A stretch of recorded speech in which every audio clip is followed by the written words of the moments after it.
Madam ने add कर रखा है। हाँ, क्लास के बाद पूछूंगा मैडम से। अभी लास्ट क्लास में हमने चैप्टर पढ़ा था द लिविंग वर्ल्ड, ठीक है। और द लिविंग वर्ल्ड में हमने देखा था सबसे पहला टॉपिक जिसका नाम था बायोलॉजी, ठीक है भाई। फिर हमने पढ़ा था बायोलॉजी के मीनिंग, ठीक है। इसके दो पार्ट्स थे, बॉटनी और जूलॉजी, थियोफ्राइटस, एरिस्टोटल, ठीक है। उसके बाद हमने क्या पढ़ा था, व्हाट इज लिविंग। लिविंग का बारे में हमने क्या बोला था, इनके पास कुछ ऐसे कैरेक्टर्स होते हैं जिससे हम इन्हें अलग कर सकते हैं नॉन लिविंग से। तो उन कैरेक्टर में हमने दो कैरेक्टर की बात कर ली थी, किस किस की, ग्रोथ और रिप्रोडक्शन की, ठीक है। तो अब जरा तुमसे डिस्कस करते हैं ये देखने के लिए कि कितना पढ़ के आए हो। चलो जी, तो सबसे पहले बात करते हैं हम किसकी, ग्रोथ की। तो ग्रोथ की क्या डेफिनेशन थी, और सेल, ठीक है। ये क्या कहलाते थे, ट्विन कैरेक्टर्स ऑफ ग्रोथ कहलाते थे। रिप्रोडक्शन की डेफिनेशन क्या थी,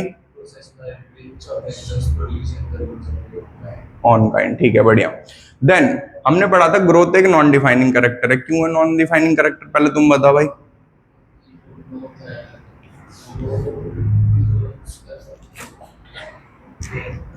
बोलो बोलो, नॉन डिफाइनिंग क्यों है ग्रोथ। आज 6 है ना, 7 है, हाँ संडे पड़ गया था बीच में।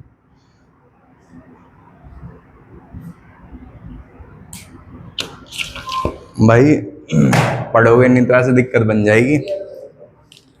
चलो जी, तुम बताओ क्यों है non defining. Non living thing भी ग्रोथ शो करती है। दूसरा कारण, दो रीजन थे ना, दूसरा रीजन। हाँ, रीजन या एग्जाम्पल बताओ। ये तो नॉन लिविंग का हो गया। दूसरा इसके अलावा, ये तो इसने बताया, इससे अगला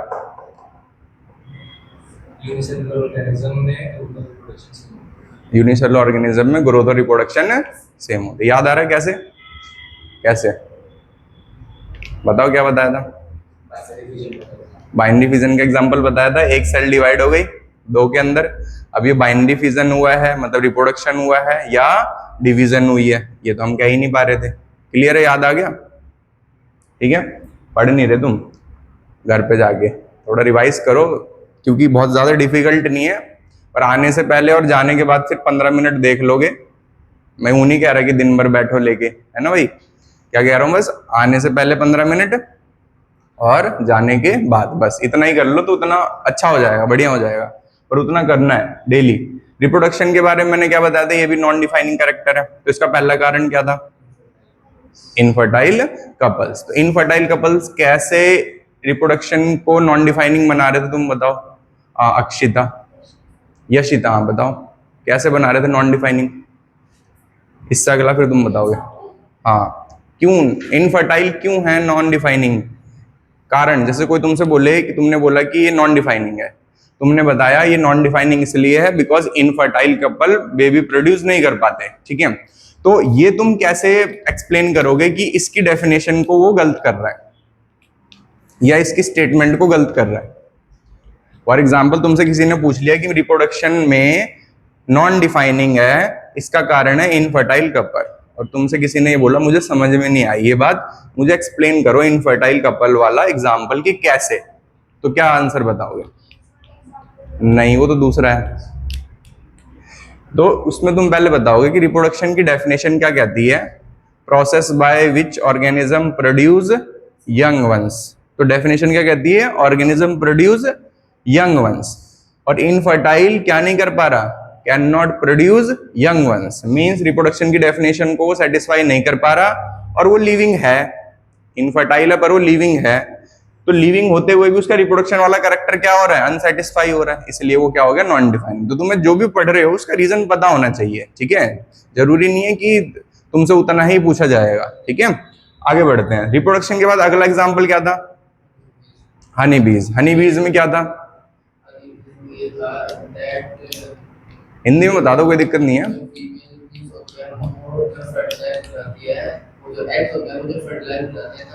वो भी अनयूज बताते हैं, लेकिन जो अनफर्टाइल रहते हैं क्या वो एग eggs, वो बन जाते हैं मेल बीज बन जाते हैं, जिनको क्या कहते हैं हम ड्रोन्स कहते हैं। ड्रोन्स कहते हैं ना, वर्कर नहीं होते वो, ड्रोन्स होते हैं।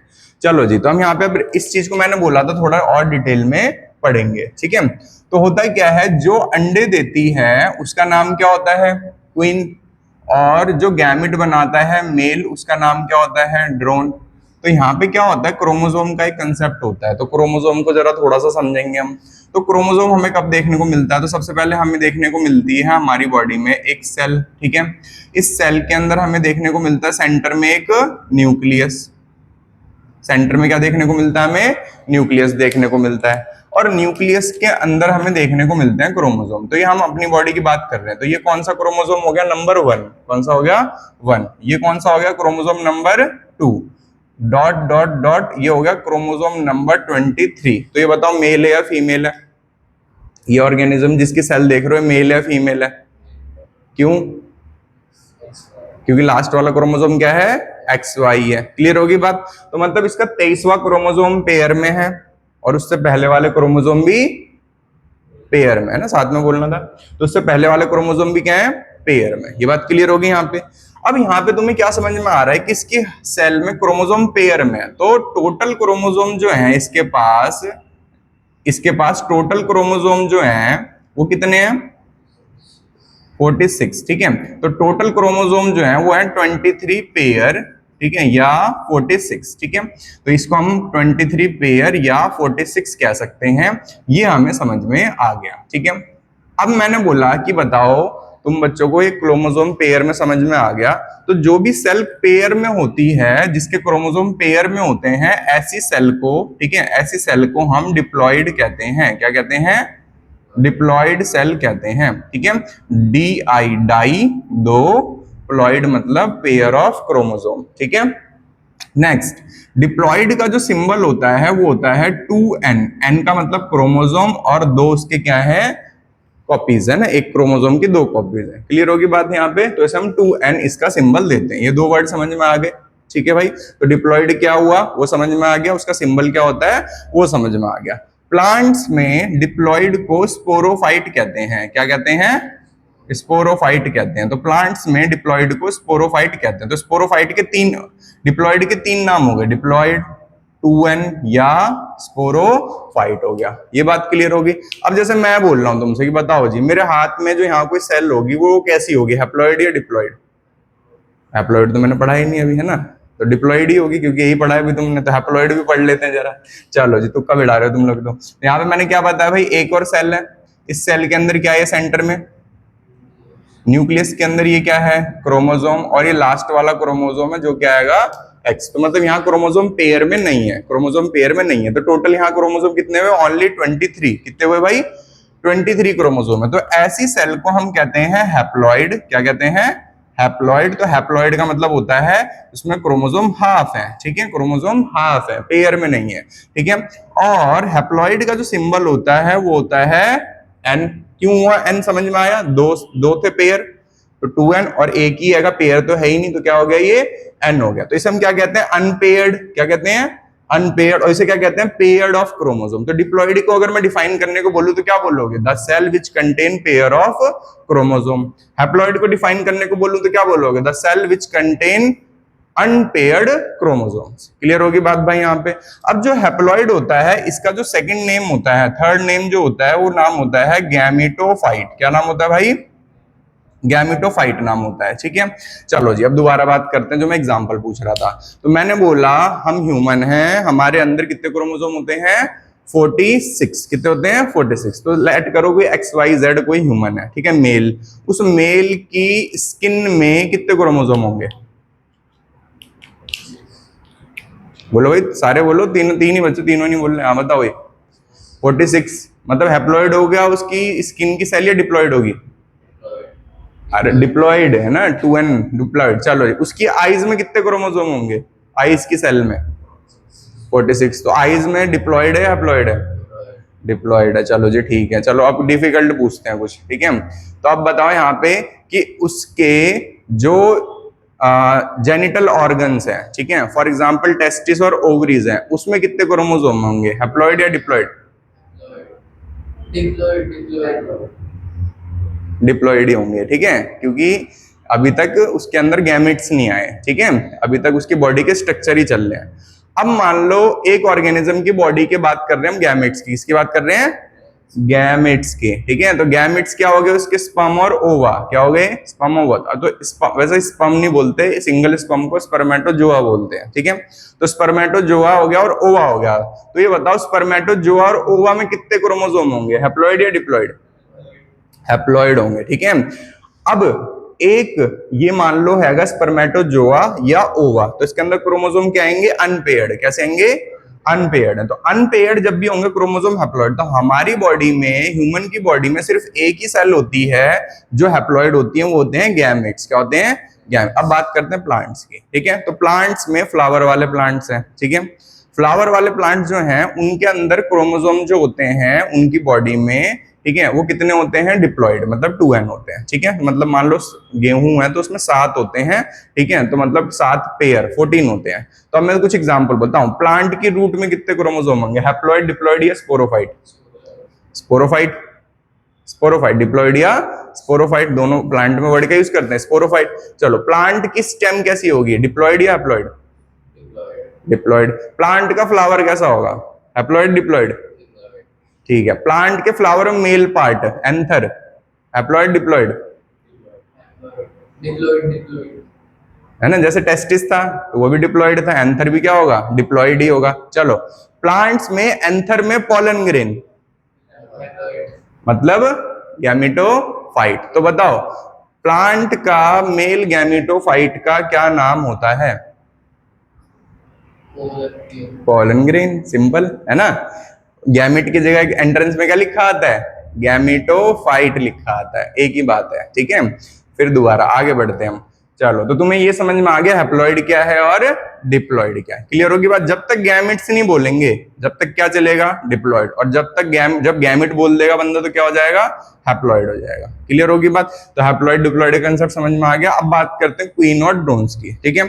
तो क्वीन जो होती है इसमें क्रोमोसोम होते हैं 32, कितने होते हैं भाई इसमें क्रोमोसोम, तो क्रोमोसोम्स जो होते हैं, ठीक है, क्रोमोसोम्स आर 32, ठीक है, कितने होते हैं इसके अंदर, 32। और इसके अंदर कितने क्रोमोसोम होते हैं, ओनली 16, कितने होते हैं, ओनली 16 क्रोमोसोम प्रेजेंट होते हैं, ओनली 16 क्रोमोसोम प्रेजेंट होते हैं। दोनों बात समझ में आ गई भाई। तो इसमें 32 होते हैं, इसमें कितने होते हैं, 16 होते हैं, है ना। अब जरा ध्यान दो, इसकी सेल देखी हमने, इसने क्या करा, इसने इसकी बॉडी की सेल देखी हमने, तो उसके अंदर हमें क्रोमोसोम देखने को मिले ऐसे 1 2, और ये लास्ट वाला देखने को मिला हमें 16वां, ठीक है, पहला दूसरा 16वां, 16 दूनी 32, मतलब पेयर में क्रोमोसोम, है ना।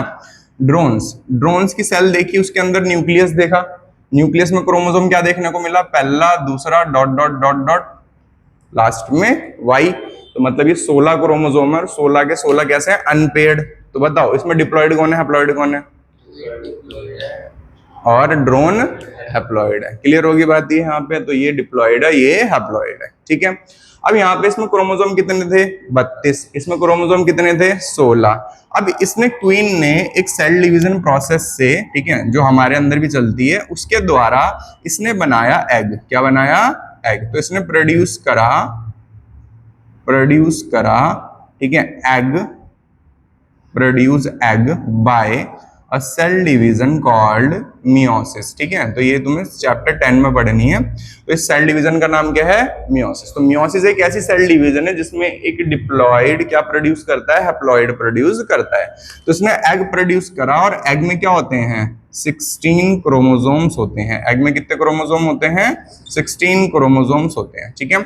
अब हम बात करते हैं मेल की, तो इसमें तो है ही 16, ठीक है, उससे आधा तो और करेगा नहीं, ठीक है। तो ये यहाँ पे एक सेल डिवीजन का उपयोग करता है, जिससे ये बनाता है स्पर्म, और जो स्पर्म होता है उसमें क्रोमोसोम होते हैं 16, ठीक है, कितने होते हैं, 16। तो ये जो सेल डिवीजन का इस्तेमाल करता है, तो ये प्रोड्यूस करता है बाय माइटोसिस, किससे प्रोड्यूस करता है, माइटोसिस से, ठीक है भाई।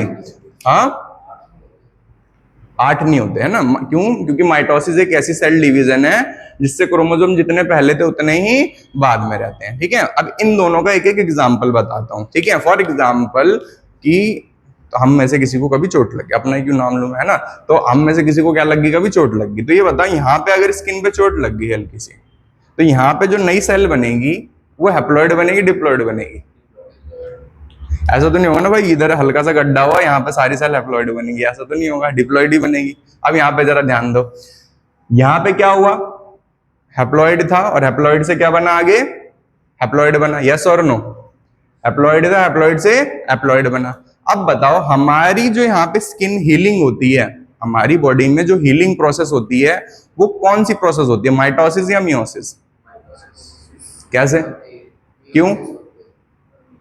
माइटोसिस ही होती है, सही बोल रहे हैं सब, पर क्यों? कारण ही है हमारी स्किन यहाँ पे चोट लगी और यहाँ पे नई स्किन आ गई। तुमने बोला यहाँ पे 2n सेल थी और जो नई सेल आई वो भी कैसी आएंगी, 2n, मतलब डिप्लॉइड थी, और नई वाली भी कैसी आएंगी, डिप्लॉइड आएंगी, ठीक है। तो तुमने बोला ऐसा सर कौन सी सेल डिवीजन से हुआ होगा, माइटोसिस से, क्यों?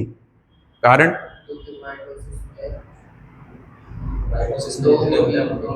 क्रोमोसोम जितने पहले थे उतने ही बाद में रहते हैं, क्रोमोसोम जितने पहले थे उतने ही बाद में रहते हैं, ठीक है। क्लियर होगी बात यहाँ पे?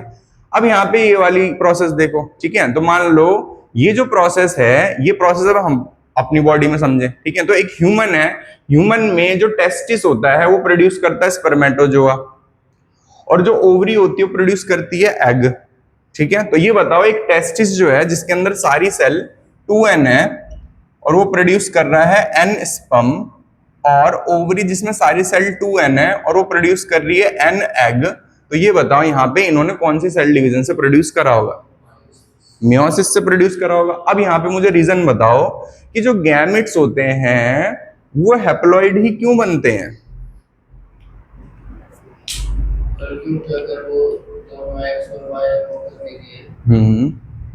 सही बोल रहे हो, समझ में भी आ रहा है तुम्हें, बस आंसर थोड़ा ढंग से बताओ, सही बोल रहे हो। उसके बाद हाँ ये था एक लाइन में सही आंसर, बिल्कुल सही बोल रहे हो, ठीक है। चलो तो तुमने भी ठीक बोला है, इसने बिल्कुल ठीक बोला है। तुम्हें समझ में आया क्या हुआ? देखो हुआ ये यहाँ पे कि 23 का स्पर्म बना, 23 का एग बना, 23 फ्यूज होके बच्चे के पास कितने जाएंगे, 46, और एक ह्यूमन के पास कितने होते हैं, 46। अब मान लो किसी मेल के बन गए 46 का स्पर्म बन गया, 46 का क्या बन गया, एग बन गया, 92 क्रोमोसोम का बच्चा हो गया। बच्चा क्या ही होगा पता नहीं, एलियन होगा, ठीक है, बचेगा नहीं बचेगा, समझ रहे हो बात? तो ऐसा कभी पॉसिबल नहीं होता। जैसे तुम्हें एक एग्जांपल बताता हूँ, 12th में पढ़ोगे, तो यहाँ पे जरा ध्यान दो, ये क्रोमोसोम नंबर 23 बना रहा हूं मैं यहाँ पे ब्लैक कलर का, देखो यहाँ पे 1 2 और 3 कितने क्रोमोसोम बना दिए, सॉरी 21 के मैंने कितने क्रोमोसोम बना दिए, क्रोमोसोम नंबर 21 कितने बना दिए मैंने, 3।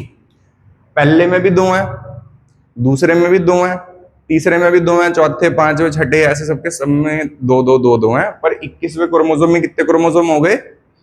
इस कंडीशन को कहते हैं ट्राइजोमी। क्या कहते हैं? ट्राइजोमी कहते हैं। तो ये जो कंडीशन है ट्राइजोमी, जो सिर्फ कितने क्रोमोसोम में हुई है भाइयों?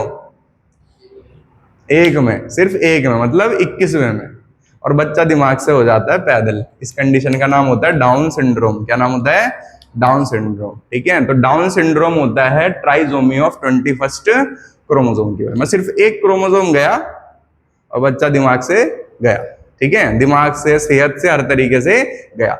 एक और कंडीशन होती है, उसमें एक क्रोमोसोम कम हो जाता है, ठीक है, उसमें भी दिक्कत होती है कई, तो तुम 12th में पढ़ोगे जेनेटिक्स में, ये जेनेटिक्स में आएगा। ये बात समझ में आ गई तुम्हें? चलो तो ये होप सो बेसिक क्लियर समझ में आ गया होगा। अब बात करते हैं यहाँ पे, क्वीन के पास 32 होते हैं, इसने एग बनाया 16 का। ड्रोन के पास 16 होते हैं, इसने स्पर्म बनाया 16 का। अब 16 वाले जब दोनों फ्यूज करेंगे, ठीक है, तो यहाँ पे क्या बनेगा भाई? Fertilisation process. फर्टिलाइजेशन प्रोसेस का दूसरा नाम क्या था? फर्टिलाइजेशन प्रोसेस का दूसरा नाम क्या था? सिनगैमी। देखते हैं कितनी बार में याद होगा, ठीक है, सिनगैमी। कल भी लास्ट क्लास में भूल गए थे, अब भी याद नहीं। सिन मतलब फ्यूजन, गैमी मतलब गैमेट्स की। क्लियर होगी बात भाई? यहाँ पे 16 16 32, 32 का क्या बन गया यहाँ पे? जाइगोट। क्या बन गया?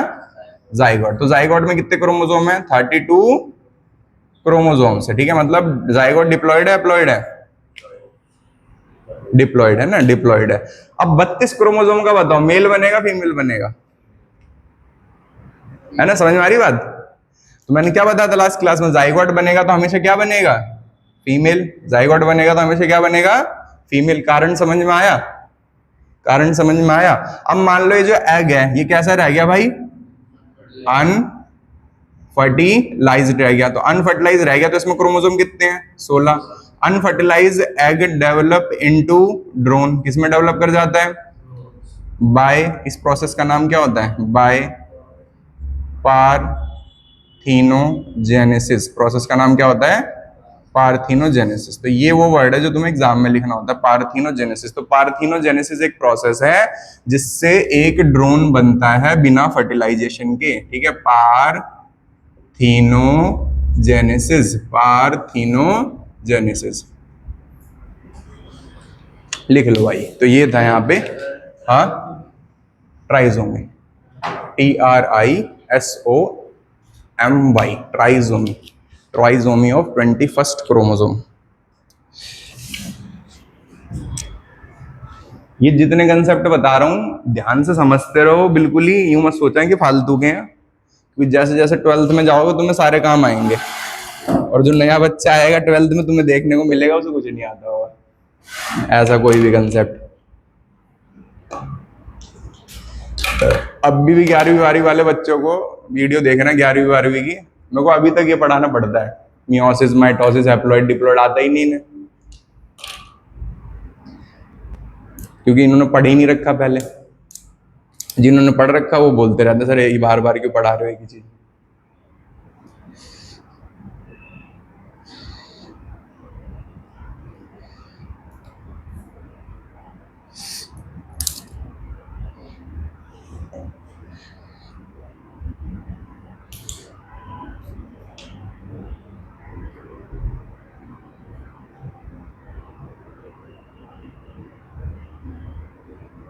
देखो मैंने लास्ट क्लास में आरुष को बताई थी बात, तुम लोग भी सुन लो।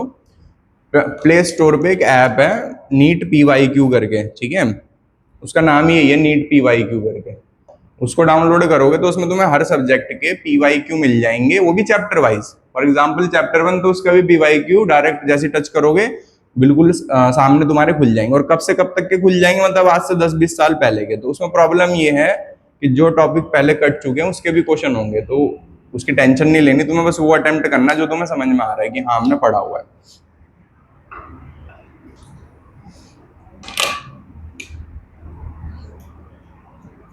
मैं ग्रुप पे भेज दूंगा, बस ये ऐड आती है उसमें, बाकी तो ठीक है वो।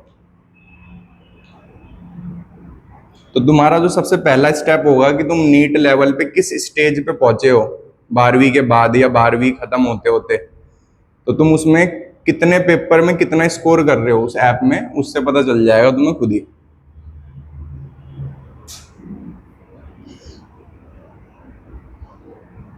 जब तक प्रीवियस ईयर पेपर में 650 से ऊपर स्कोर नहीं कर रहे, जब तक तो ये मान लो कि अभी तुम प्रिपेयरिंग फेज में ही हो।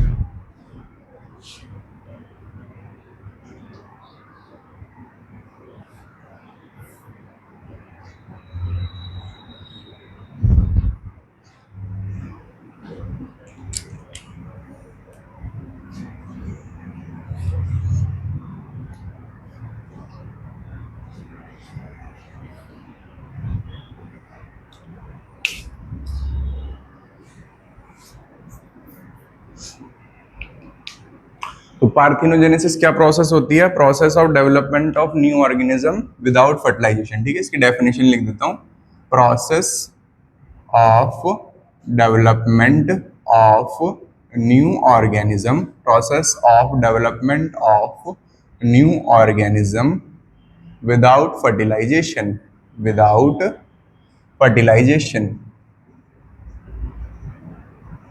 तो बिना फ्यूजन ऑफ गैमेट्स के एक नया ऑर्गेनिज्म बन जा रहा है, तो उसे हम कहते हैं पार्थिनोजेनेसिस।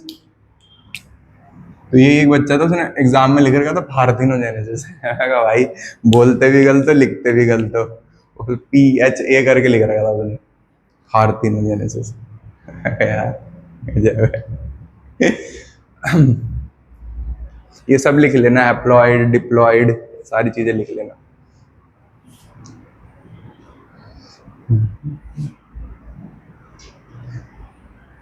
क्या होता है उसका पूरा नाम?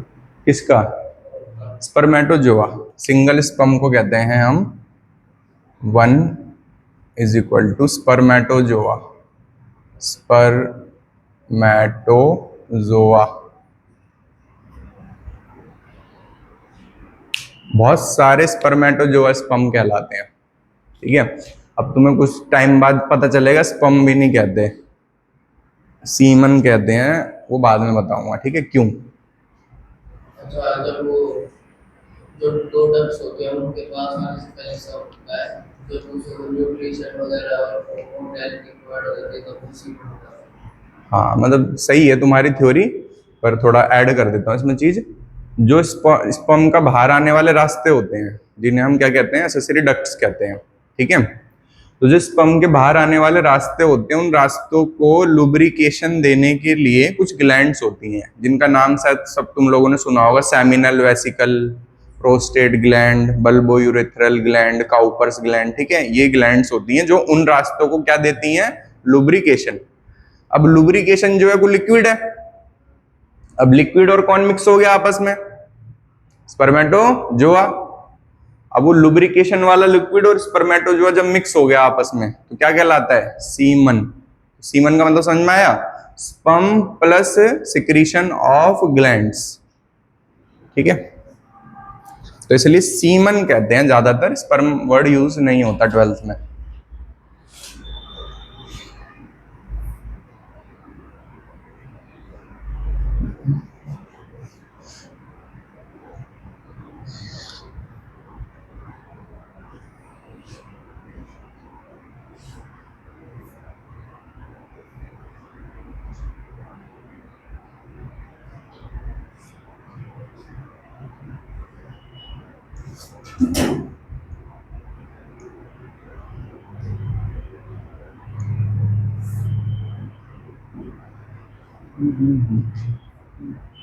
कर लो आराम से, कोई चीज पूछनी है तो पूछ लेना। अगर तुम्हें हैप्लॉइड डिप्लॉइड एकदम क्लियर है तो मान के चलो कुछ एक आधी चीजें होंगी हैप्लॉइड डिप्लॉइड से रिलेटेड जो तुम्हें समझनी है, बाकी तो मोस्टली आ गई हैं तुम्हें। रटने की जरूरत नहीं कि हैप्लॉइड क्या है, डिप्लॉइड क्या है। हो जाए तो बताना।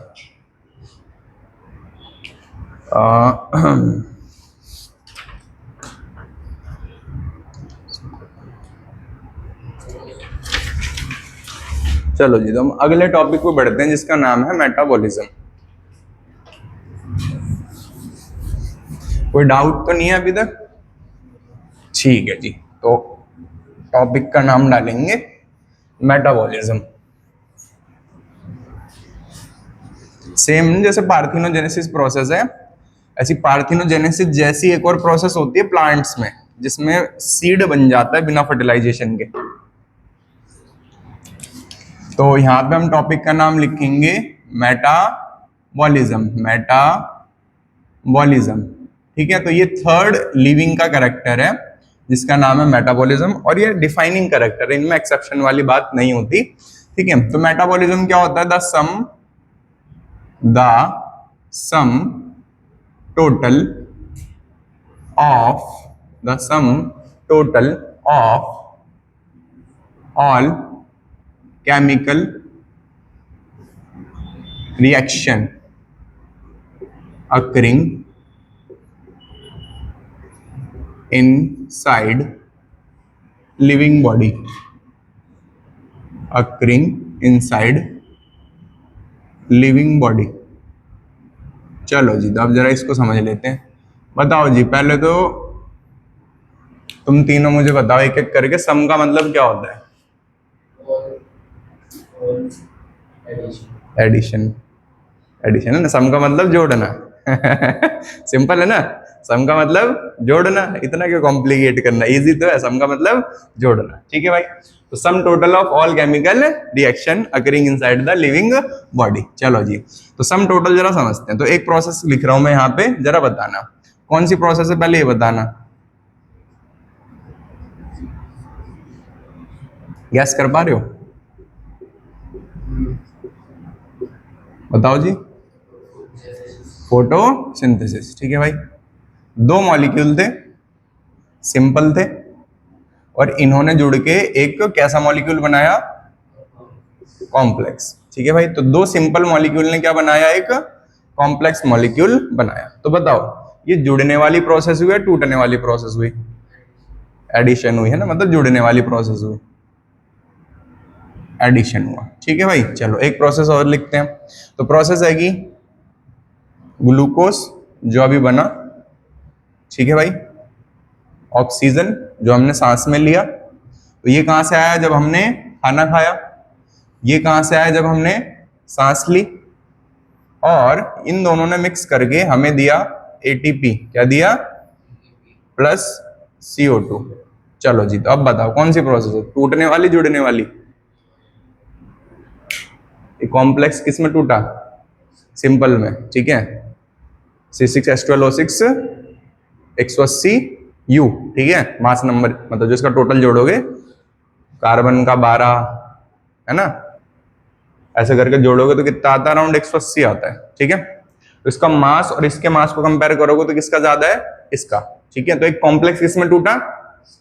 सिंपल में। तो टूटने वाली प्रोसेस, जुड़ने वाली प्रोसेस? टूटने वाली। कौन सी प्रोसेस? टूटने वाली प्रोसेस। ठीक है भाई, तो ये ब्रेक डाउन प्रोसेस हुई। कैसी प्रोसेस हुई? ब्रेक डाउन प्रोसेस हुई। चलो जी, क्या इसे हम डाइजेशन कह सकते हैं? क्यों? तुमने खाना खाया, खाने से क्या मिला? ग्लूकोज। ग्लूकोज जो है वो कहाँ बर्न हुआ? ऑक्सीजन के साथ। This is called respiration. Respiration is the process by which body give us energy, जिससे हमें क्या मिलती है? एनर्जी। क्लियर होगी बात भाई? तो यहाँ पे ग्लूकोज ऑक्सीजन के साथ बर्न हुआ, हमें क्या मिली? एनर्जी मिली। क्लियर होगी बात? और खाना खाने के बाद भी हमें क्या मिलती है? नींद या एनर्जी? एनर्जी ना, एनर्जी मिलती है। तो मतलब ये डाइजेशन हो रहा है। क्या हो रहा है? डाइजेशन हो रहा है। क्लियर होगी बात? तो डाइजेशन एक टूटने वाली प्रोसेस, जुड़ने वाली प्रोसेस है? Digestion is a break down process. तो ये समझ में आया। तो एक टूटने वाली, एक जुड़ने वाली एक्टिविटी हुई और एक टूटने वाली एक्टिविटी हुई। क्लियर होगी बात भाई? चलो, तो और कोई प्रोसेस भी देखें भाई। फोटोसिंथेसिस देख ली हमने, और एक कौन सी देख ली हमने? इसका नाम लिख देते हैं। ये कौन सी देखी हमने? फोटोसिंथेसिस। हमने देखी फोटोसिंथेसिस। और ये कौन सी प्रोसेस देखी हमने? डाइजेशन या रेस्पिरेशन लिखते हैं सबसे बढ़िया। कौन सी देखी हमने? रेस्पिरेशन। दो प्रोसेस देखी भाई हमने। ठीक है, तो अब यहां पे हमें पता चल रहा है हमारी बॉडी में कुछ प्रोसेस होती हैं जो जुड़ने वाली होती हैं, और उन प्रोसेस का नाम होता है एनाबॉलिज्म। क्या नाम होता है? एनाबॉलिज्म। तो एनाबॉलिज्म का मतलब क्या होता है? ऑल द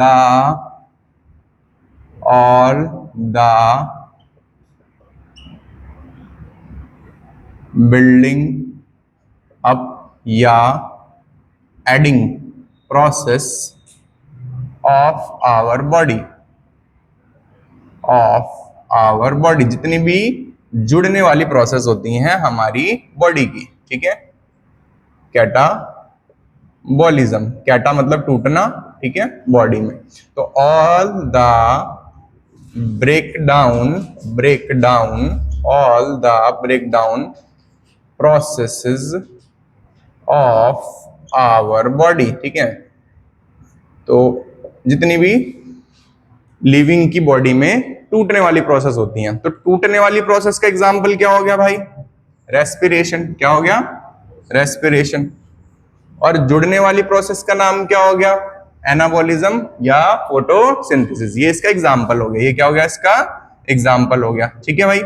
अब बताओ यहाँ पे मेटाबॉलिज्म समझ में आया नहीं आया? क्या नहीं आया मेटाबॉलिज्म में? देखो word some total of all chemical reaction. तो हमारी बॉडी में जो केमिकल रिएक्शन होती है दो तरीके की होती है, जुड़ने वाली और टूटने वाली। तो बताओ किन दोनों को प्लस करूंगा जो मेटाबॉलिज्म बन जाएगा? किन दोनों को? Catabolism plus anabolism is called metabolism. ठीक है। तो जो सम टोटल बोल रहा हूं किसकी बात कर रहा है ना? एनाबॉलिक और कैटाबॉलिक की। ठीक है। तो एनाबॉलिज्म प्लस कैटाबॉलिज्म। ठीक है। तो इससे रिलेटेड एक लाइव एग्जांपल समझाता हूं, तुम्हें शायद अब समझ में आ जाएगा।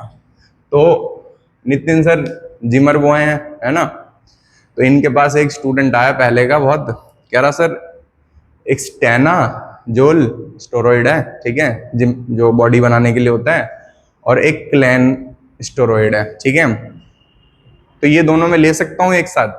तो सर कह रहे, सर के माइंड में आया पहले कि भाई कौन पागल है जो दो एक साथ चला रहा है। ठीक है। पर सर ने कहा भाई तू ले ले। तो कह रहा सर कुछ नुकसान तो नहीं करेगा? कह रहा सर लेने के बाद पता चलेगा वो तो तुझे बॉडी में कि क्या होगा। तो फिर बाद में सर ने मुझे बोला, बताया। तो मैंने कहा सर ऐसा क्यों कहा आपने कि आपके माइंड में डाउट क्यों आया कि ये गलत है, दोनों एक साथ नहीं लेने चाहिए? कह रहे भाई एक एनाबॉलिक स्टेरॉइड है और एक कैटाबॉलिक स्टेरॉइड है। तो बॉडी में एक चीज तुम सेम टाइम पे ले रहे हो टूटने के लिए, और उसी सेम टाइम पे एक चीज ले रहे हो तुम जोड़ने के लिए। तो तुम्हारी बॉडी में वो फायदा कैसे करेगी? वो तो बिल्कुल ही क्या हो गया? न्यूट्रल हो गया। तो दोनों स्टेरॉइड एक साथ लेने का क्या फायदा हुआ? समझ में आ गई बात? तो ये वहां पे वर्ड था। तो तुमने वर्ड भी सुना होगा एनाबॉलिक स्टेरॉइड्स, है ना? नहीं सुना? स्टेरॉइड्स, हाँ। तो एनाबॉलिक्स क्या था? पूरा नाम होता है ना? हाँ। तो एनाबॉलिक्स जो होते हैं वो क्या होते हैं? स्टेरॉइड्स के लिए वर्ड यूज किया जाता है। तो हमारी बॉडी में वो प्रोटीन सिंथेसिस को बढ़ा देते हैं। ठीक है। मसल सिंथेसिस को बढ़ा देते हैं। इवन तुम सो भी रहे होगे तब भी तुम्हारी मसल डेवलप होती रहेगी, ऐसी उसके अंदर पावर होती है। ठीक है। मतलब जिम जाने की जरूरत नहीं है, सुई लगाओ सो जाओ। पर नुकसान बहुत होता है, सच्चाई है भाई।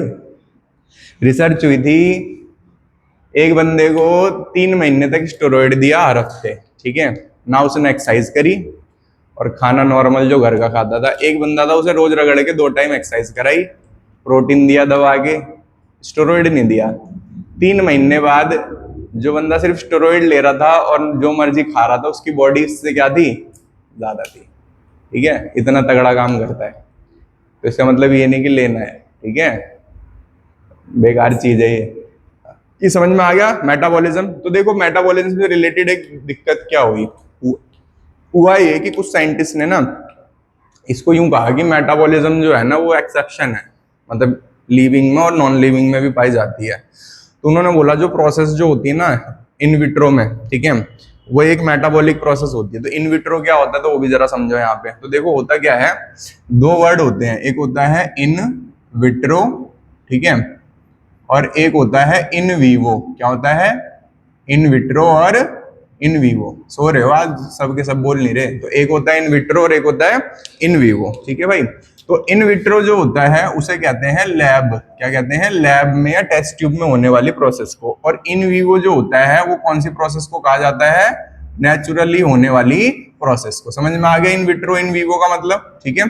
तो एक साइंटिस्ट ने एनसीईआरटी की लाइन है उसमें उन्होंने कहा कि the process occurring in vitro, जो प्रोसेस कहां हो रही है? लैब में हो रही है, our metabolic reactions, our metabolic reaction. फिर जिन्होंने मेटाबॉलिज्म सर्च करा था उन्होंने बोला the process occurring in vitro our metabolic reaction but not living thing. जो इन विट्रो में लैब में जो प्रोसेस हो रही है वो बेशक से टूटने वाली और जुड़ने वाली प्रोसेस होती हैं, पर वो जीव जंतु थोड़ी कहलाएगा, वो अपने आप चल फिर थोड़ी सकती है। टेस्ट ट्यूब कुछ जोड़ रही है, टेस्ट ट्यूब में मान लो 2 केमिकल डाल दिए जुड़ गए। तुमने 10th में 9th में पढ़ा होगा कि डिस्प्लेसमेंट रिएक्शन है, डबल डिस्प्लेसमेंट रिएक्शन है, एडिशन रिएक्शन है ना? तो ये सब पढ़ा होगा तुमने।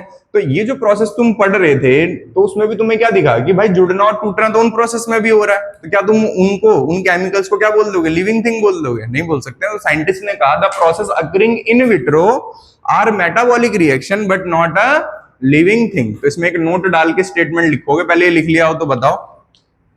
हो गया, लिख लो अगर रह रहा हो किसी का तो एक नोट डाल के लिखना है point, the process occurring in vitro, मैं इसको इरेज कर दे रहा हूं फिर लिख रहा हूं।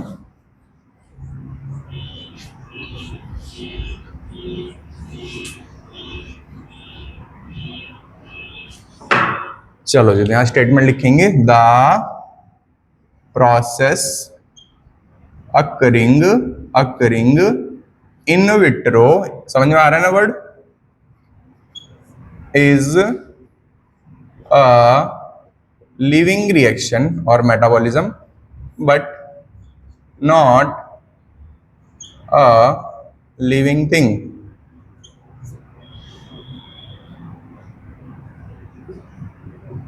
ठीक है, तो ये एनसीईआरटी में लाइन लिखी हुई है कि इसको एक्सेप्शन बनाने की कोशिश करी कुछ लोगों ने, पर वो नहीं बना पाए।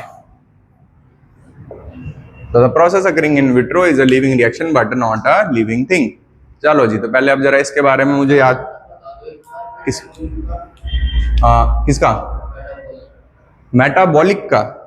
देखो मेटा का मतलब है कॉम्बिनेशन ऑफ टू वर्ड्स, ठीक है, टूटना और जुड़ना, ठीक है। तो मेटा का मतलब क्या आएगा, कॉम्बिनेशन ऑफ टू वर्ड्स, ठीक है। तो टू वर्ड्स क्या है यहाँ पे, कैटाबॉलिज्म प्लस एनाबॉलिज्म, और वही दोनों इज इक्वल टू क्या कहला रहे हैं, मेटाबॉलिज्म। तो यहाँ पे ये चीज भी लिख देते हैं, anabolism plus catabolism, anabolism plus catabolism, anabolism plus catabolism is equal to metabolism, ठीक है, is equal to metabolism, is equal to metabolism. तो मेटाबॉलिज्म जो होता है वो कैटाबॉलिज्म प्लस एनाबॉलिज्म का कॉम्बिनेशन कहलाता है, इसलिए इसको लिखा जाता है the sum total, the sum total, ठीक है, इसलिए वर्ड लिखा जाता है the sum total of all chemical reaction. तो ऑल केमिकल रिएक्शन क्या हो सकती है, टूटना और जुड़ना। फिर लास्ट में एक वर्ड और लिखा हुआ, occurring inside the living body, जो कहां हो रही हो, लिविंग बॉडी के अंदर हो रही हो, ये नहीं कि कहीं भी हो रही हो, लैब में हो रही हो, इसलिए लास्ट में एक वर्ड लिखना जरूरी है, occurring inside the living body.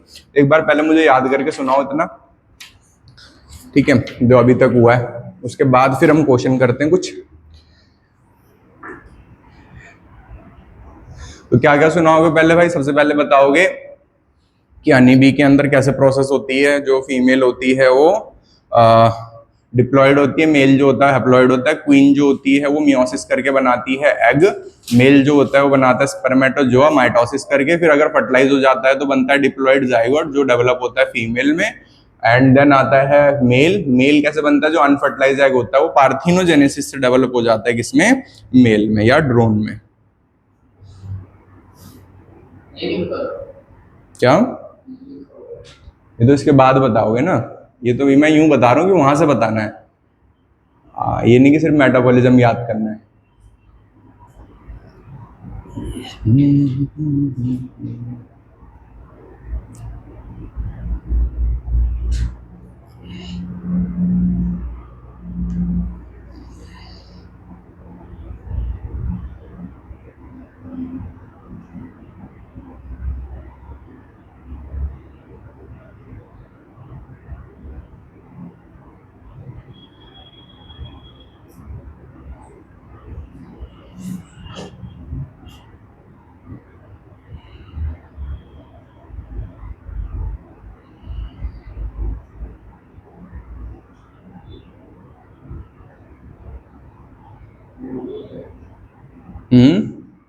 हो गया, बढ़िया।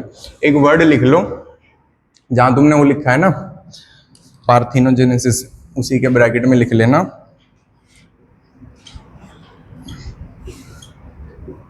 एरिनोटॉकी, ARRHENOTOKY,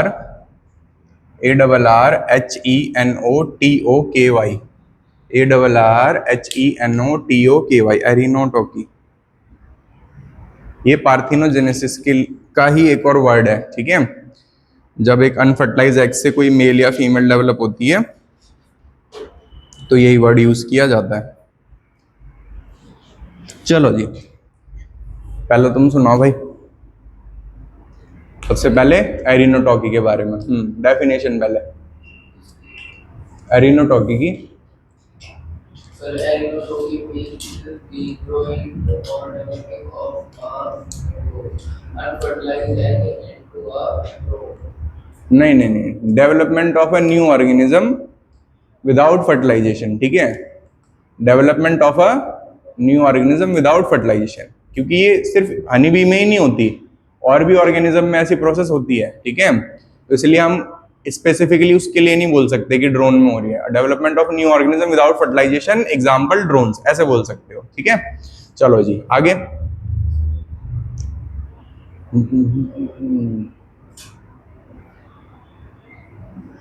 हो गया, चलो आगे बताओ। एक होते हैं सर कि हम्म जो भी होते हैं उसके पास होते हैं सीसी ठीक है,